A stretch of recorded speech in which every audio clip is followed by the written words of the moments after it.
Muy buenas a todos, llegamos a la 12ª clase del curso de mitología griega y romana y casualmente en la 12ª clase vamos a tratar los 12 trabajos de Heracles. En la clase anterior estuvimos viendo pues básicamente la biografía de Heracles desde que nació, cómo creció, algunas aventurillas que tuvo por ahí y finalmente cómo murió, una muerte un poco trágica. De hecho hay efectivamente tragedias sobre la muerte de Heracles, por ejemplo, el Hércules Furens de Séneca y todo esto, ¿no? Hoy vamos a hablar de la parte más importante, de lo más conocido, tanto en la antigüedad como en la actualidad, sobre Heracles, que son sus 12 trabajos. Ya hemos visto, ya hemos mencionado algunas, pero Heracles pues tuvo cientos de aventuras, por ejemplo, con los argonautas. Heracles fue uno de los argonautas. En fin, hizo muchísimas cosas en su vida, pero por supuesto las más famosas, las más conocidas, son los 12 trabajos que en griego eran los athloi, es decir, algo así como simplemente las pruebas, las competiciones, y en latín se tradujo como los labores, es decir, algo así como los trabajos, pero con mucha penalidad, ¿no? El registro más antiguo que se tiene sobre estos 12 trabajos está en el templo de Zeus en Olimpia. El templo de Zeus en Olimpia, pues quizá lo sabemos, pero es una de las maravillas del mundo antiguo. Y este listado es del 460 a.C. Y como ya mencionamos en la clase anterior, en un principio estos trabajos que le iba a imponer su primo Euristeo por haber matado a su mujer, etcétera, etcétera, en un principio iban a ser 10. Lo que pasa es que luego se añadieron 2 más porque 2 de estos 10 primeros trabajos pues no se les reconocieron porque, bueno, decían, no, pero es que esto te han ayudado, no, pero es que esto tal y cual, total, que al final fueron 12 y por eso hablamos de los 12 trabajos, porque no fueron 10, sino que fueron 12. Estos 12 trabajos le eran anunciados a Heracles a través del heraldo Copreo, que, bueno, Copreo lo vamos a mencionar un poquito más adelante, pero este Copreo era el heraldo de Euristeo. Bueno, tiene un nombre muy curioso porque Copros significa, pues, básicamente mierda.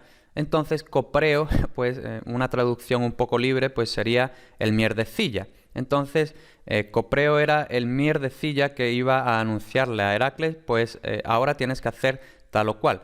Y podréis preguntar por qué tiene que haber un heraldo que le anuncie todas estas cosas, por qué no va y se lo dice Euristeo. Pues lo vamos a ver, que tras el primer trabajo Euristeo pues se asusta un poquito y ya decide decir, yo paso de tener relaciones directas con Heracles y todo lo voy a hacer a través de un heraldo. Los trabajos los podemos dividir en dos grandes grupos, los del Peloponeso, es decir, los que ocurren en el Peloponeso, los que ocurren dentro del mundo griego, por así decirlo, y suelen estar relacionados con animales monstruosos, y estos son el león de Nemea, la hidra de Lerna, la cierva de Cerinia, el jabalí de Erimanto, los establos de Augias y los pájaros del Estínfalo. Luego también hay unos cuantos trabajos que ocurren en el lejano occidente, en el lejano desde la perspectiva griega. De hecho, para los españoles, por ejemplo, todas estas cosas que ocurren, o casi todas las cosas que ocurren en el lejano occidente, de hecho ocurren en España, por lo que, nos coge bastante cerca. Y estos son Gerión, del que ya hablamos hace muchísimo tiempo, volveremos a hablar hoy, Cerbero, y las manzanas de las Hespérides. Luego quedan algunos trabajos que no se clasifican muy bien en ninguno de estos dos grupos. La cuestión, vamos a empezar por supuesto por el primer trabajo.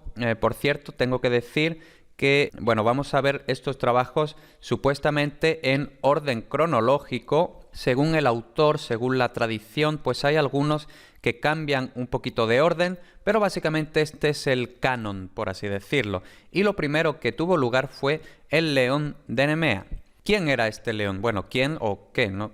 ¿Qué pronombre tenemos que usar con un león? Bueno, pues este león era el hijo de Ortro y de Equidna, o bueno, algunos dicen que era hijo de Tifón con Quimera, en fin. Bueno, la cuestión era un hijo de dos de estos monstruos que eran especialmente monstruosos.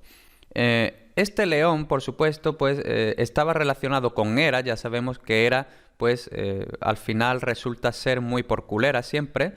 Y la cuestión es que una vez que este león se hizo adulto, pues aterrorizó la región de Nemea. Entonces, claro, por supuesto, allí la gente de Nemea pues intentó matarlo, intentó cazarlo.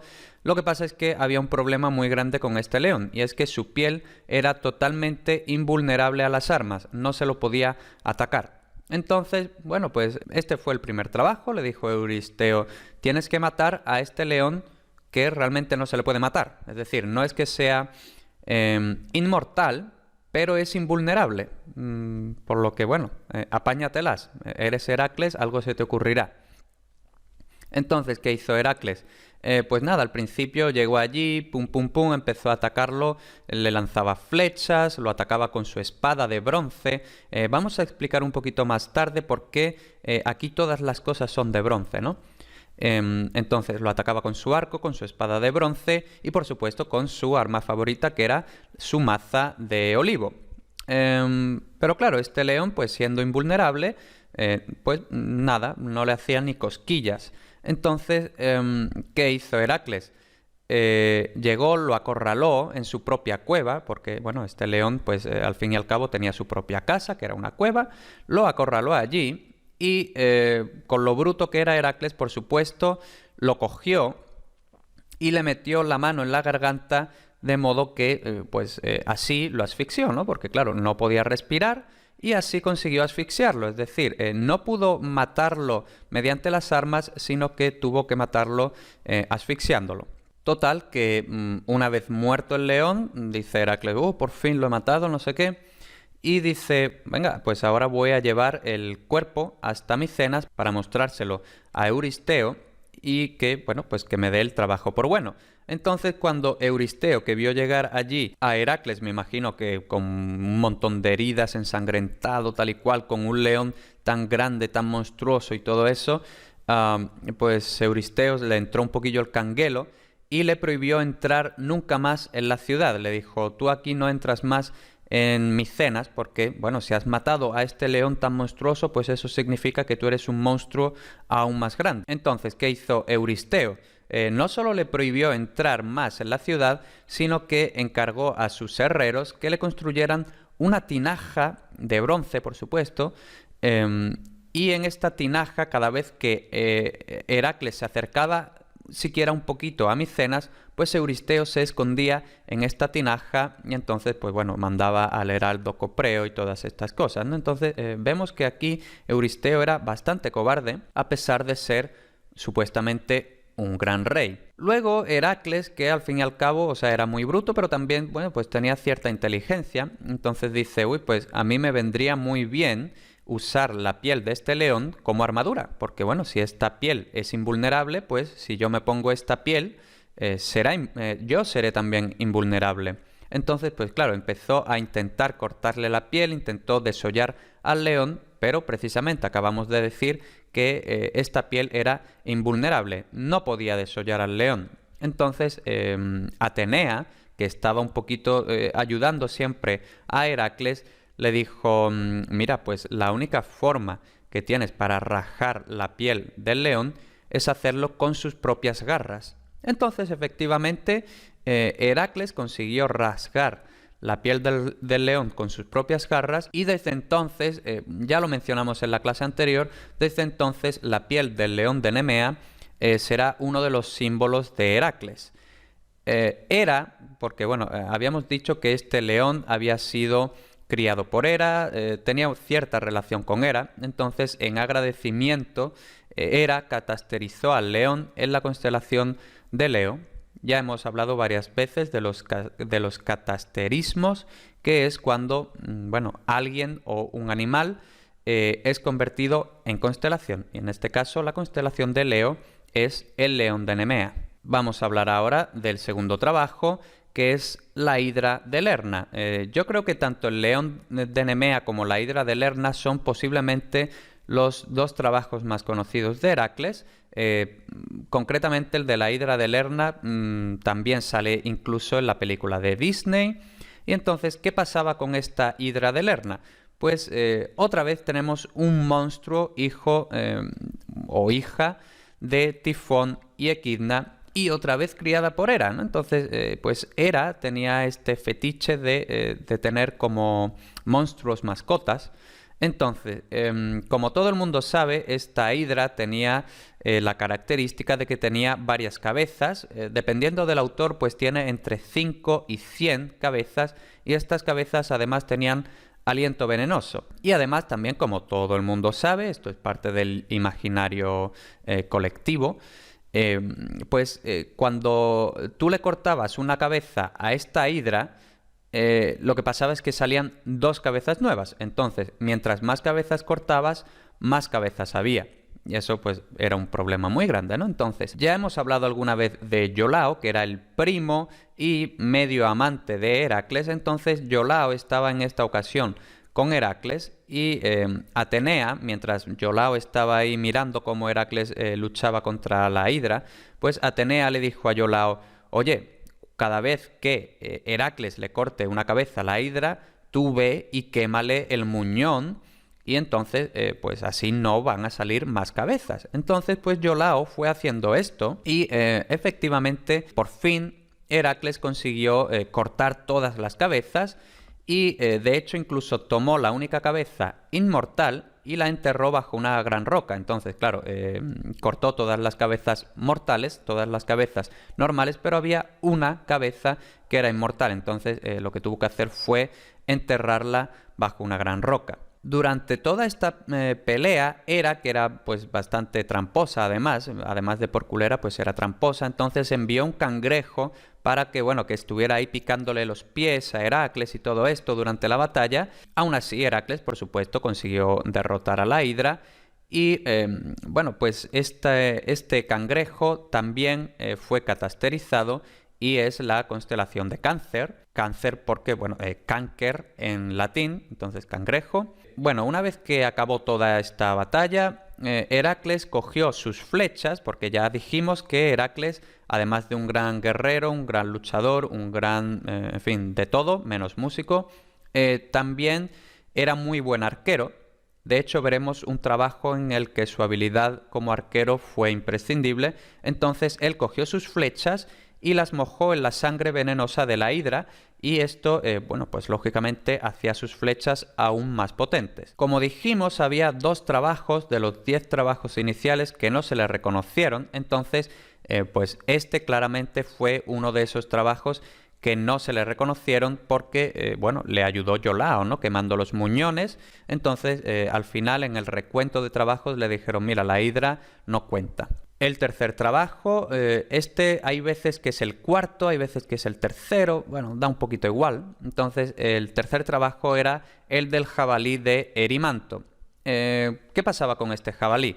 Pues que para cambiar, pues este jabalí no era especialmente divino, no era hijo de nadie especial, pero bueno, tenía una fiereza nunca vista, y este jabalí habitaba en Erimanto, que bueno, era una parte de Arcadia. La misión en este caso no era matar al jabalí, porque bueno, al fin y al cabo matar a un animal que no es de origen divino, pues tampoco era tan difícil, y menos aún para Heracles, ¿no? Entonces, para dificultar un poquito la tarea, la misión era no matarlo, sino cazarlo y llevarlo vivo a Micenas. Entonces, bueno, aquí hay como una pequeña historia que ocurrió durante todo este trabajo. Entonces, mientras Heracles iba a Arcadia para cazar a este jabalí de Erimanto, por el camino visitó a su amigo Folo, que era un centauro. Entonces este Folo, como buen anfitrión, le dio de comer y de beber cosas que supuestamente solo podían comer y beber los centauros. Entonces, pues claro, los otros centauros, cuando empezaron a oler esta comida y esta bebida que solo era para centauros, pues se enfurecieron bastante con Heracles, intentaron matar a Heracles. Eso siempre es una mala idea porque Heracles empezó allí a matar a todos los centauros. Además, lo hizo con sus flechas de la hidra, o sea, las flechas que tenían el veneno de la hidra. Entonces, pues con una sola flecha él era capaz de matar a un centauro entero.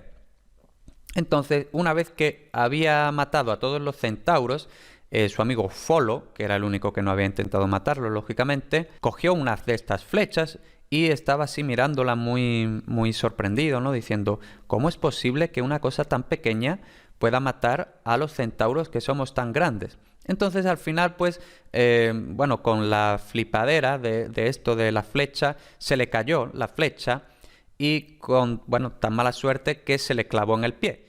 Y esto no sería tan importante si no fuera porque, como hemos dicho, estas flechas estaban envenenadas. Entonces, pues Folo acabó muriendo. Y entonces, pues Heracles, como, bueno, como una especie de homenaje a su amigo Folo, lo enterró en el monte Fóloe. Una vez acabada esta pequeña historia, pues finalmente Heracles se plantó en Erimanto y, bueno, pues empezó a perseguir al jabalí durante horas. El jabalí, aparte de ser muy fiero, pues era bastante rápido. Pero bueno, otra vez Heracles consiguió ir acorralando poquito a poco al jabalí.